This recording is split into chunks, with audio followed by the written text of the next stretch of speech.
આજ રોજ નાનીડાવ પ્રાથમિક શાળામાં બેકલેસ ડે અને આનંદદાય શનિવાર અંતર્ગત આગ વિનાની રસોઈ યોજવામાં આવી. ચાલો આપણે તેનું નિદર્શન કરીએ. ચાલો, આ છે ધોરણ 6 ના બાળકો જેઓએ દૂધ પૌવા તૈયાર કર્યા છે. કેટલા સુંદર દેખાય છે, ખાવામાં પણ ટેસ્ટ લાગે છે. હવે ચાલો મારી સાથે. આ છે ધોરણ 6 ના બાળકો જેઓ સલાડ ડીશ તૈયાર કરી છે. ખૂબ સુંદર લાગે છે. ચાલો મારી સાથે. આ છે ધોરણ 7 ના બાળકો જેઓ લીંબુ શરબત તૈયાર કર્યો છે, જે આપણા શરીર માટે હેલ્ધી છે. હવે ચાલો મારી સાથે. આ છે ધોરણ 7 ના બાળકો જેઓએ લસણની ચટણી તૈયાર કરી છે. તે શરીરની ચરબી પણ ઉતારે છે અને ખાવામાં પણ ચટપટી લાગી છે. હવે ચાલો મારી સાથે. આ છે ધોરણ 7 ની બાળાઓ જેઓએ ચણાચોર ગરમ બનાવી છે. તે ખૂબ જ ટેસ્ટી લાગે છે અને મોંમાં પણ પાણી આવી જાય. હવે ચાલો મારી સાથે.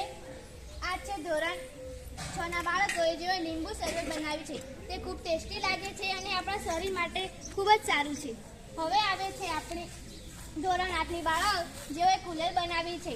તે ખૂબ જ સારી છે. કુલેર આપણા શરીર માટે બહુ જ સારી છે. હવે ચાલો મારી સાથે. ધોરણ 8 ની બાળાઓ જેઓએ હોની બનાવી છે, જે શિયાળામાં ખૂબ જ ફાયદાકારક છે. હવે આવે છે ધોરણ 7 ના બાળકો જેઓએ ભેળ બનાવી છે. ભેળ ખૂબ જ સુંદર લાગે છે.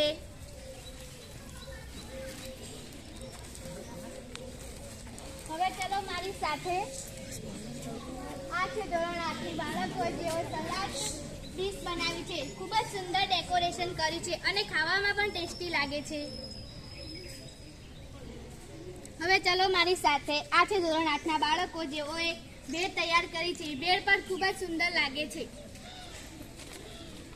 આ છે અમારી નાનીડાવ શાળાના બાળકો જેમને ખૂબ જ સુંદર વાનગીઓ બનાવી છે, જે આગ વગરની છે. તમામનો ખૂબ ખૂબ આભાર.